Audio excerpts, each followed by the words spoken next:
Hi, I wanted to talk to you about what's going on with Meta and Facebook. If you're seeing this video and you don't know me, hi, I'm Carrie Rigo. I'm a social media consultant, trainer, and speaker, and I've been doing it for 18 years. The longer I do this, the quieter I am online, but I hear from people that ask me to speak on important topics, so I knew I needed to weigh in on this one. I don't normally read from a script, but there's simply too much to cover. And I knew I'd forget something, so I did write it down. So please forgive me for reading some of this. It's going to be long. Also, I expect this to be throttled because I'm going to speak negatively about Meta and Facebook.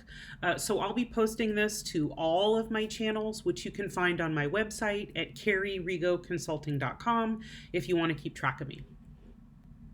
You might have heard that Mark Zuckerberg made a video yesterday about some serious changes that will be made on Facebook going forward. I'll link it below. These include getting rid of third-party fact-checking and using community notes, exactly like X or Twitter. Allowing political and civic topics again after the most recent election. What great timing. Moving the trust and safety team to Texas because, let me check my notes. This will help remove the concern that biased employees are overly censoring content. That's a quote. Because Texas is well known for freedom of speech of all kinds. This also means that the employees that don't want to move to Texas will resign. They've edited their hate speech policy to allow, quote, allegations of mental illness or abnormality when based on gender or sexual orientation, given political and religious discourse about transgenderism and homosexuality, end quote. They are also, that's from the policy, this quote is from NBC News, they're also, quote, removing rules that forbid insults about a person's appearance based on race, ethnicity, national origin, disability, religious affiliation, caste, sexual orientation, sex, gender identity, and serious disease.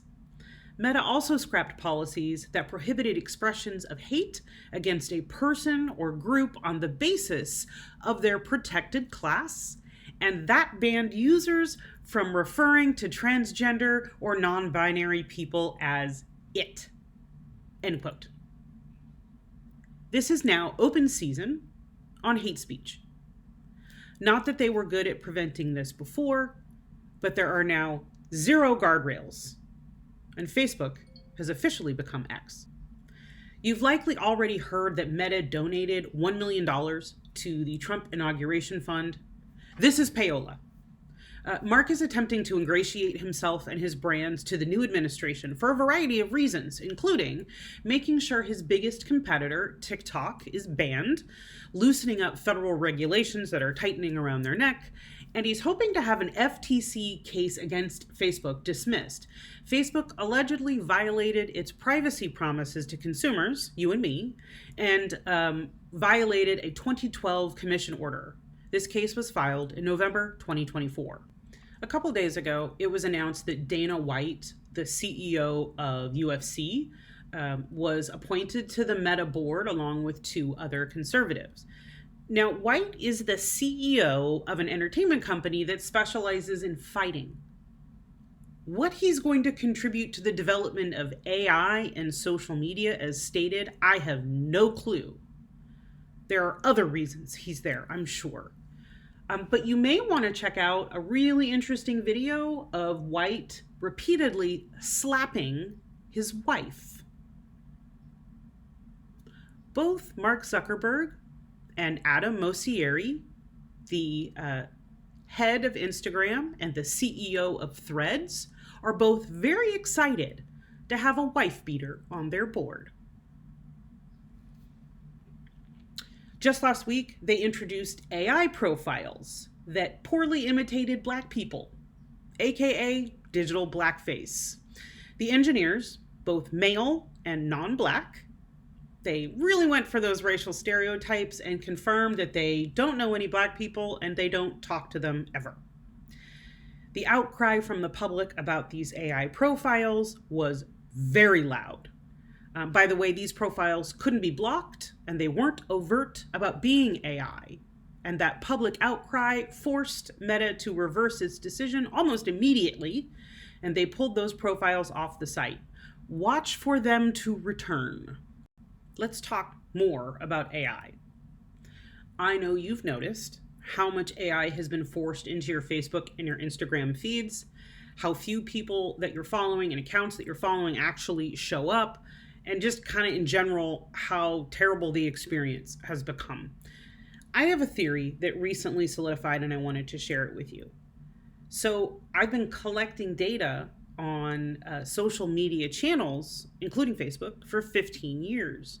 And what I see in that data is human behavior.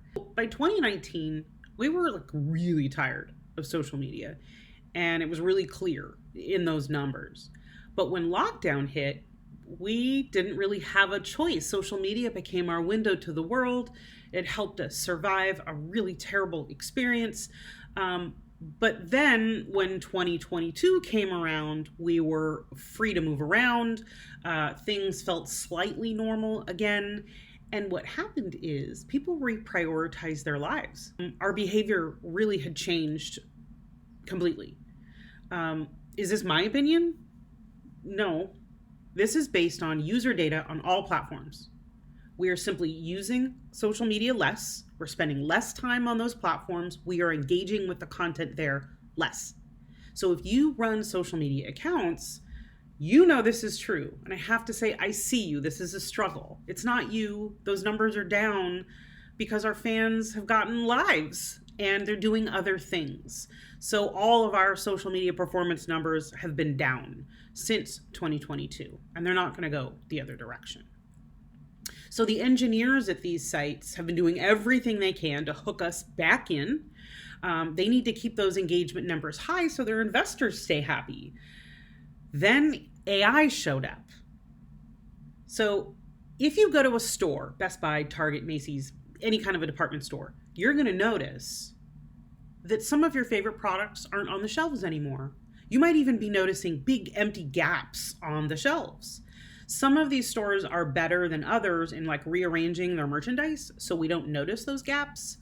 But on Facebook, there are huge gaps. People are leaving the site. They are using it less. So Facebook has been really, really good about injecting that AI so that those shelves still look full. If people notice that there aren't enough people there, that the party is emptying out, then it will be lemmings off the cliff and we'll all leave.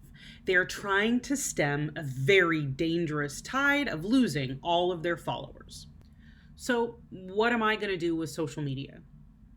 Honestly, I'm not 100% sure how I'm going to change my social media usage. This is kind of a day-by-day thing because developments continue to happen every single day. But here's what I do know. On Facebook, I've already basically completely stopped personally posting, and that goes back to 2022. I am actively right now unliking all of the pages that I've liked because it's one of the only signals that I can send to the internal structure of Meta that I'm unhappy, I don't like the service, and I don't want to use it anymore. I have to continue using it because it's a part of my job. So I can't completely close my account because a big part of what I do is manage and or provide tech support for my clients on Facebook. So I would close it if I could, but I can't. So I'm not going to be purchasing any advertising. That is one real solid way that I can boycott. But then I haven't spent much money in advertising anyway, so they won't notice. But it's a principle thing. Instagram. I used to really, really enjoy Instagram, but if you have noticed as a brand manager, if you're managing social media, both Facebook and Instagram, their usefulness for your brands has dropped drastically over the last few years. So I'm going to be using Instagram a whole lot less. I've already slowed way down. Now, Threads is going to hurt. I did quit Twitter when the second Elon Musk decided to purchase it in April 2022, because I knew exactly what was going to happen. I'm saddened to know that I was right. But when Threads opened, I started an account. It took a while, but now it's actually really good. And it's the best time I've had on the internet in many years, but it's a meta product.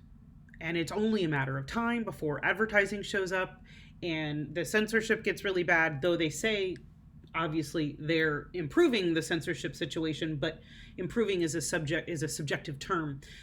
So I expect at some point I will have to abandon Threads, but it is the one platform I'm actually the most active on, and that will continue for the foreseeable future until their changes start to ripple through.